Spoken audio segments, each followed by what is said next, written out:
और जनरल रावत समेत सभी 13 पार्थिव शरीर जो है आपसे कुछ देर बाद पालम एयरबेस पर पहुंचेंगे और लगभग 7 बजे का वक्त है जब ये पार्थिव शरीर यहां पहुंचेंगे। प्रधानमंत्री नरेंद्र मोदी श्रद्धांजलि देने के लिए जाएंगे, उनके साथ डिफेंस मिनिस्टर और NSA अजीत डोवल भी वहां पहुंचेंगे। हमारे दो सहयोगी इस वक्त हमारे साथ हैं, पालम एयरपोर्ट से डिफेंस एडिटर मनीष प्रसाद और साथ ही साथ जनरल बिपिन रावत के घर से मौजूद है हमारे साथ आनंद प्रकाश पांडे। आनंद, सुबह से कौन कौन लोग आवास पर पहुंचे हैं जनरल रावत के और क्या जानकारी, पार्थिव शरीर जो है उनके आवास पर लाया जाएगा जहां लोग श्रद्धांजलि देने आ पाएंगे?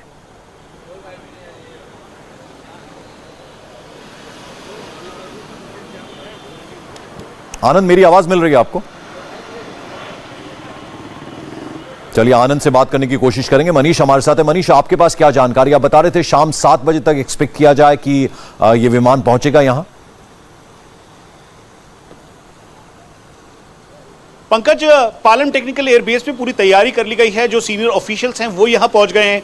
भारतीय सेना के जो सीनियर ऑफिशियल्स हैं वो यहां पर अंदर मौजूद हैं और 7 बजे का वक्त है जब हमें बताया कि लैंडिंग होगी। उसी दौरान हमें भी एक्सेस दिया गया है। उसके बाद करीबन 7:15 से 20 मिनट पे प्रधानमंत्री नरेंद्र मोदी और साथ में रक्षा मंत्री Rajnath Singh, national security adviser Ajit Doval, defence secretary, सभी लोग यहाँ पर मौजूद होंगे और वो उनको श्रद्धांजलि देंगे। यहाँ पे रीत होगी। उसके बाद सभी की जो पार्थिव शरीर है उनको उनके पैतृक जगहों पर भेजा जाएगा। उसके अलावा साथ में चीफ ऑफ डिफेंस स्टाफ के लिए कल करीबन 11 बजे से लेकर 2 बजे तक का वो समय रखा गया है जब उनके घर पे हर कोई उनके जो आखिरी दर्शन है वो कर सकेगा और फिर उसके बाद अंतिम संस्कार किया जाएगा। तो ये एक पूरा अभी तक हमें बताया गया है ऑफिशियली कि पूरा इस तरीके से ये आगे होगा। लेकिन एक बार फिर से मैं आपको उन्हीं की अगर बातों पे ले चलूं, उनकी की मैं जरा आपके पास लौटता हूं। मनीष, जरा आनंद हमारे साथ जुड़ गए, उनसे जरा अपडेट ले लें। आनंद, क्या जानकारी, सुबह से अभी तक कौन कौन लोग आवास पर पहुंचे हैं? घर पर जनरल रावत के कौन कौन लोग परिवार के मौजूद हैं, उस बारे में क्या अपडेट, क्या जानकारी?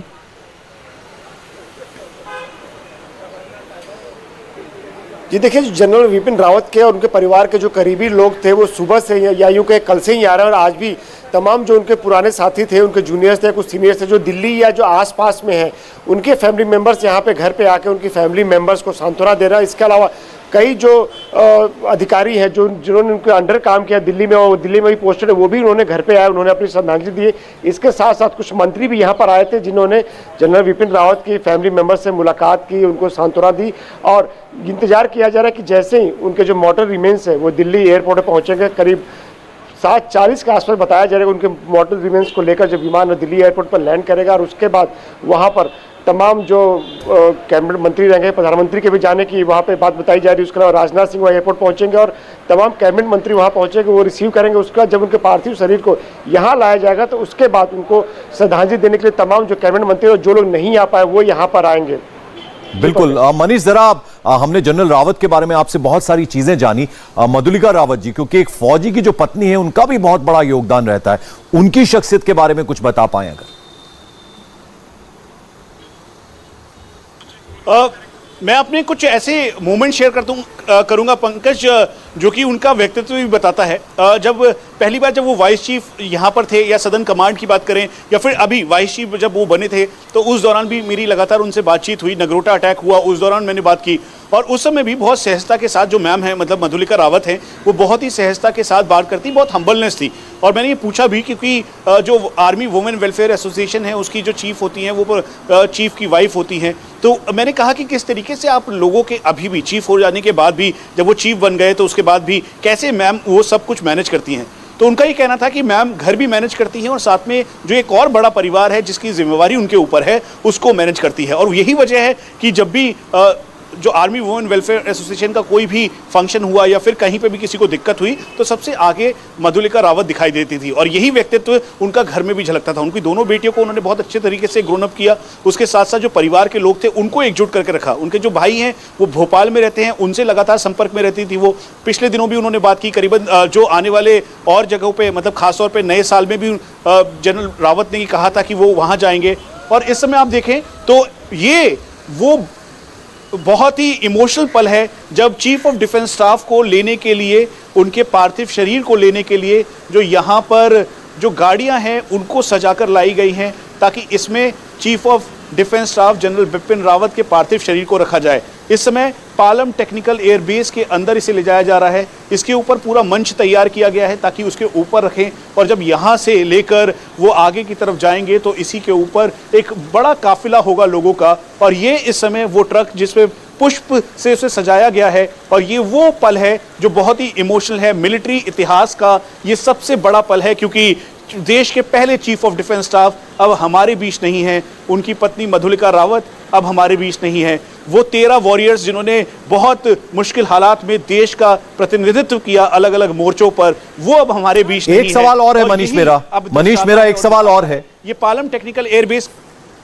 जी मनीष, एक सवाल मेरा और है। जनरल रावत अब हमारे बीच में नहीं है, लेकिन उनका योगदान अब पिछले 4 साल की मैं बात करूं, भारतीय सेना, और जब से 1 साल से टेन्योर उन्होंने सीडीएस का संभाला था, आज भारतीय सेना कहां खड़ी है?